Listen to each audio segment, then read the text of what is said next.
Bismillahirrahmanirrahim. Assalamualaikum warahmatullahi wabarakatuh.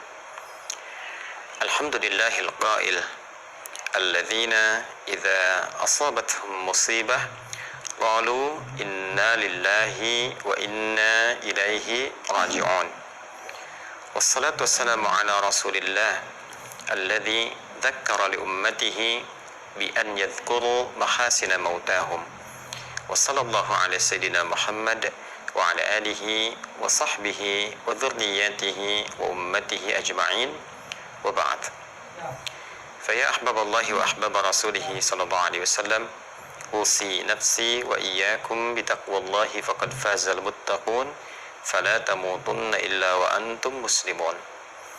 Allah subhanahu wa ta'ala telah memberikan satu ketentuan hukum dalam berkehidupan, bahwa siapapun manusia yang berkehidupan di muka bumi ini menjalani misi sebagai khalifah untuk beribadah kepada Allah subhanahu wa ta'ala, diberikan oleh Allah batas waktu untuk mengemban misi dimaksud dalam setiap generasi yang berkelanjutan dan saling menggantikan, dan masa waktu ini disebut dengan nama ajal.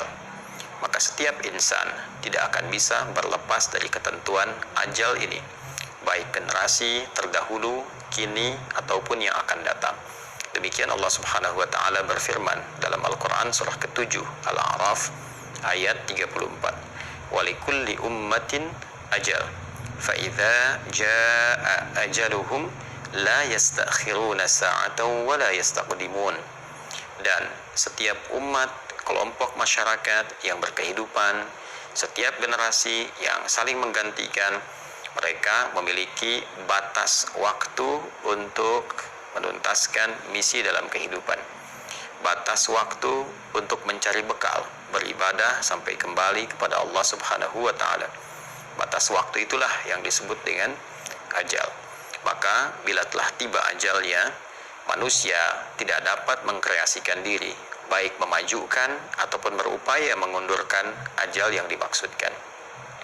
Hadirin sekalian, dalam mengisi ajal ini, maka manusia dibimbing oleh Allah subhanahu wa ta'ala untuk memenuhi waktu ini dengan beraktivitas, yang tentunya aktivitas ini didesain oleh Allah subhanahu wa ta'ala dalam dua kerangka utama.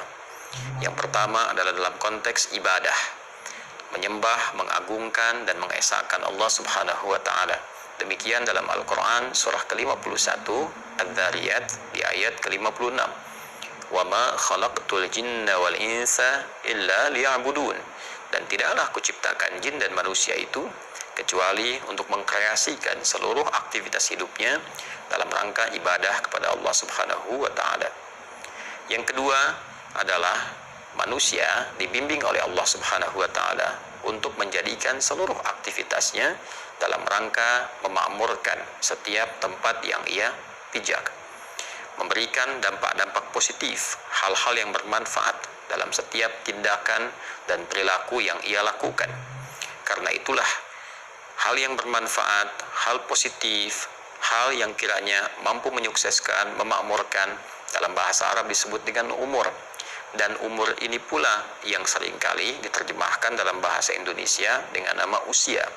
Cara mengisi ajal, cara memenuhi usia kita sampai tiba batas waktu adalah dengan cara mengisinya dengan berbagai yang bermanfaat, bertutur yang bermanfaat, memandang yang bermanfaat, mendengar yang bermanfaat, bahkan berbisnis, bekerja, beraktivitas yang kiranya semua bermanfaat, dapat memakmurkan kehidupan, menyukseskan yang dibenarkan, dan sekaligus membantu setiap tempat yang kita pijak memiliki dampak-dampak positif dari kegiatan yang kita lakukan, baik skalanya di keluarga, ataupun di lingkungan sosial, atau dalam kehidupan berbangsa dan bernegara.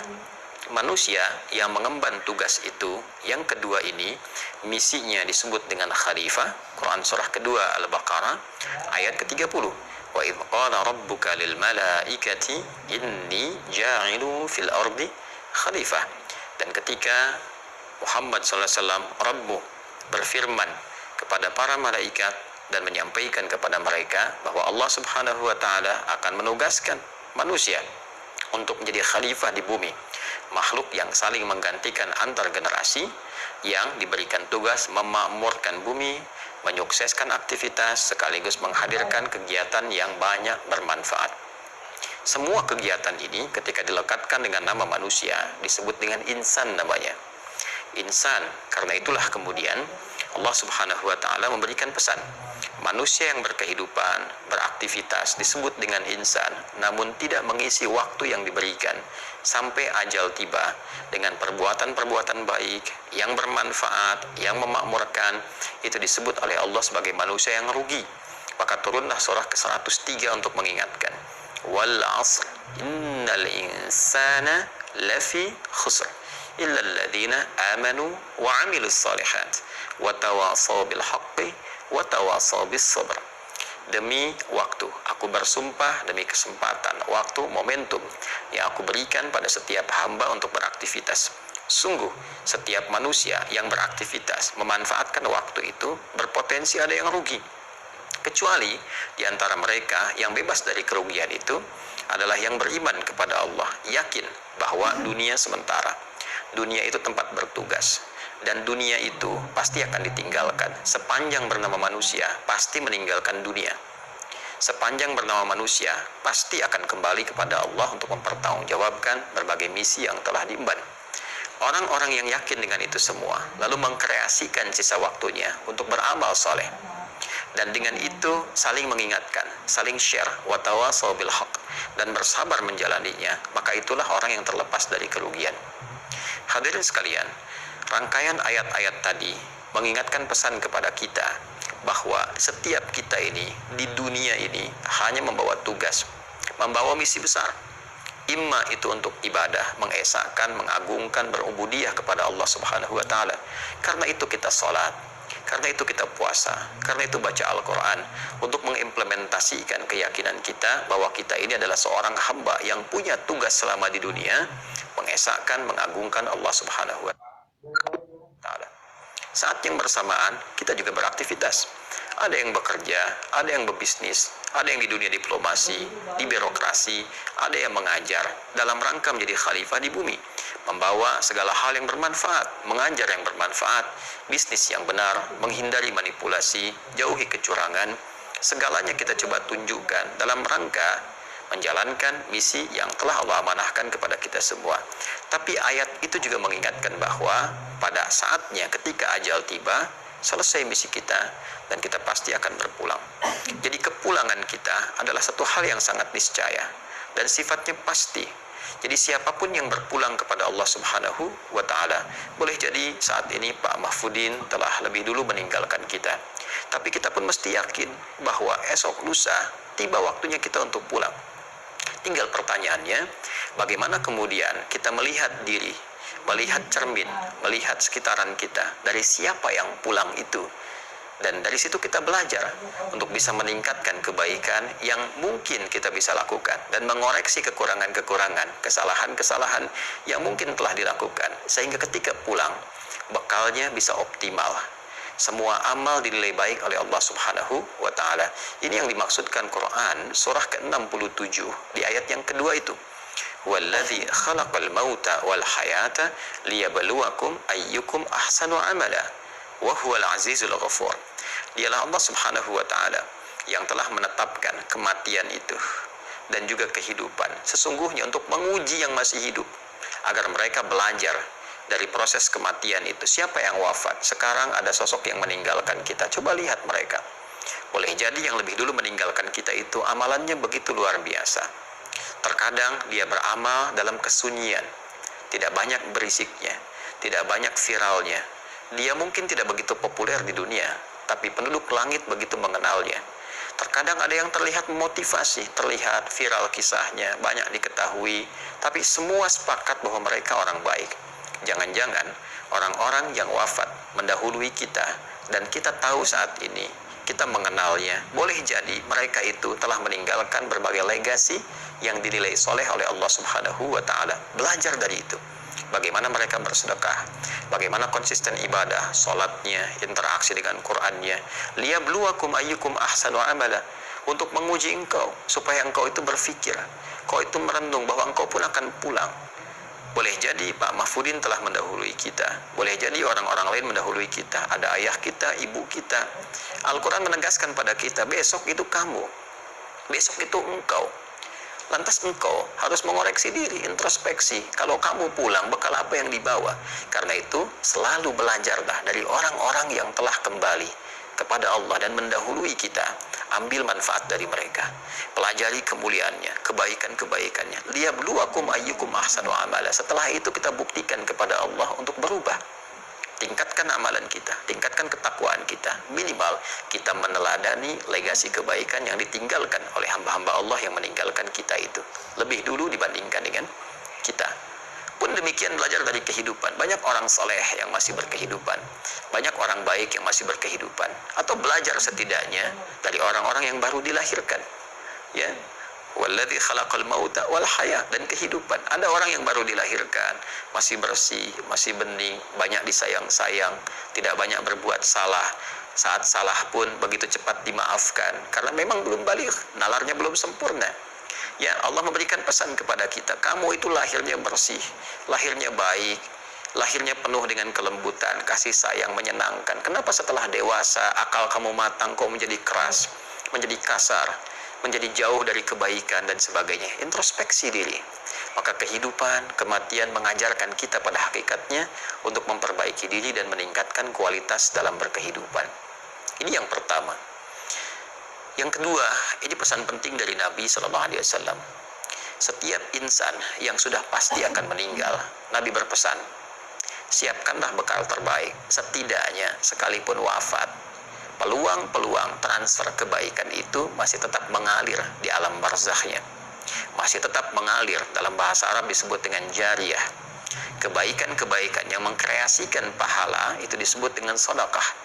Maka muncullah kemudian dalam banyak ayat di Al-Quran ataupun hadis-hadis Nabi SAW, sedekah-sedekah yang berfungsi untuk jariyah. Di antaranya Nabi pernah menggarisbawahi pada 3 amalan utama yang bisa mengkreasikan sedekah jariyah. Di hadis Muslim, di antaranya diingatkan kepada kita saat Nabi SAW menyampaikan, bima ma'na au kama qala Rasulullah SAW. Ada 3 golongan yang saat anak Adam itu, manusia itu meninggal dunia. Kalau kita ambil redaksi hadisnya, idza matal insanu, jika seorang manusia yang biasa beraktivitas itu kemudian meninggal dunia dan tak mampu beraktivitas lagi, karena itu inqata'a sairu amali, terputus semua peluang amalnya. Karena terputus semua peluang kreasi dan amalnya, maka terputus pula peluang pahalanya. Nggak mampu sholat lagi, pahala sholat terputus. Nggak mampu baca Al-Quran lagi, pahala baca Al-Quran terputus. Karena itu mumpung masih hidup, perbanyak sholat sesuai ketentuan, perbanyak bacaan Al-Quran. Kalau sudah meninggal, selesai semua peluang itu. Kemudian terputus semua amalnya, in qata'a sairu amali illa min thalath, kecuali ada 3 amalan yang ditinggalkan oleh seseorang yang meninggal dunia, tapi pahalanya terus mengalir. Sekalipun perbuatannya telah terhenti, pahalanya terus mengalir. Inilah yang dimaksud sedekah jariyah. 1. Sedekatin jariyah. Jadi langsung disebutkan bentuknya sedekah jariyah. Ya, kebaikan yang mengalirkan pahala terus-menerus. Apa di antaranya? Cara cepatnya adalah memfasilitasi satu kebaikan atau mengerjakan satu amalan yang dikerjakan kembali oleh banyak orang. Karena itu, fasilitator ini karena mendapatkan manfaat dari pekerjaan yang dilakukan oleh orang lain terhadap fasilitas yang telah disediakan, dia mendapatkan transfer pahalanya. Kita sering ambil contoh-contoh yang sederhana. Misal, kita membantu di masjid, sediakan karpet masjidnya, atau misalnya menyiapkan mushaf tertentu, memfasilitasi para penghafal Al-Quran, ada buku-buku hafalan Quran misalnya, atau misalnya memperbaiki madrasah, di sana ada anak yang belajar, ada orang sholat sujud di karpet yang kita fasilitasi itu dengan izin Allah Subhanahu wa Ta'ala. Sepanjang bendanya masih ada, walaupun kita telah meninggal dunia, itu terus mengalirkan pahala. Itu yang disebut sedekah jariyah. Kedua, ilmin yuntafa'u bihi, ilmu yang bermanfaat. Karena itu sebagai orang tua, saya senantiasa memotivasi diri dan juga menyarankan kepada orang tua lainnya, tanamkan kepada anak-anak kita itu informasi pengetahuan yang baik-baik. Ajarkan Al-Fatihah pertama di lisan orang tuanya, supaya pahalanya mengalir ketika anak itu sholat. Ajarkan tentang kejujuran, kesabaran, ilmu-ilmu yang mendekatkan diri kepada Allah. Itu mengalir pahalanya setelah meninggal dunia. Pahala itu terasanya setelah meninggal. Kalau dalam berkehidupan mungkin tidak terasakan. Jadi begitu kita meninggal dunia, maka akan dikonfirmasi apa yang telah dilakukan itu. Dan yang terakhir adalah waladin salihin yad'u lahu, anak saleh yang senantiasa mendoakan kepada kedua orang tuanya. Karena itu, jika memang anak-anak masih berkehidupan, maka bimbing mereka dengan kebaikan. Tempatkan di sekolah yang benar, carikan guru yang baik. Karena itu aktifat terbaik saat orang tua berpulang. Dan ini pun rumus berkebalikan, mafhum mukhalafah untuk anak-anak. Mafhum mukhalafahnya, pengertian terbaliknya, anak-anak jangan lelah ibadah. Karena ketika Anda tidak beramal soleh, Anda tidak termasuk anak soleh yang doanya belum tentu sampai kepada orang tua. Nah, karena itu saya berharap kita semua belajar dari apapun yang kita hadapi untuk meningkatkan ketakwaan pada Allah Subhanahu wa Ta'ala, dan saling mendoakan semoga kita berpulang dalam keadaan yang baik. Saya kira itu tausiah singkat yang bisa saya sampaikan. Semoga Allah merahmati kita semua, dan kita bermohon kepada Allah semoga semuanya diberkahi dalam kemuliaan, dipertemukan dengan Rasulullah saat kembali nanti kepada Allah, dan ditempatkan dalam tempat yang lebih baik dengan ridha Allah Subhanahu wa Ta'ala. Allahumma taqabbal minna innaka antas sami'ul alim wa tub 'alaina innaka antat tawwabur rahim. Wa sallallahu ala sayyidina Muhammad wa ala alihi wa sahbihi ajma'in. Wa akhiru da'wana subhanakallahumma wa bihamdika asyhadu an la ilaha illa anta nastaghfiruka wa natubu ilaik. Walhamdulillahi rabbil alamin. Assalamualaikum warahmatullahi wabarakatuh.